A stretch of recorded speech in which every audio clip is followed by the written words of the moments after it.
অনেক সুন্দর জায়গাটা। আপনারা যদি দেখতে চান তাহলে দেখতে পারবেন। আমাদের সাথে যোগাযোগ করবেন, কমেন্টে আপনাদের মতামত জানাবেন। আল্লাহর কুদরতিভাবে পানি উঠতেছে।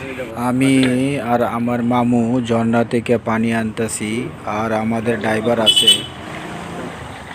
এই পানি এত স্বাদ, আপনারা আয়সা দেখলে বুঝতে পারবেন যে পানিটা এত পরিষ্কার, এত স্বাদ, সুস্বাদু খাইতে।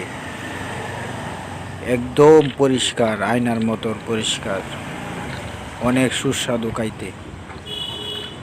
আপনারা এই নীলাদ্রি আসবেন। নীলাদ্রি আসার পরে পাহাড়ের কিনারায় আপনার ঝর্ণা,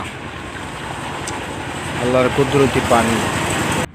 আপনারা যদি আসতে চান তাহলে আমাদের চ্যানেলটিকে সাবস্ক্রাইব করে রাখবেন, আর কমেন্টে মতামত জানাবেন কিভাবে আসতে হয়। আপনারা আসতে পারবেন।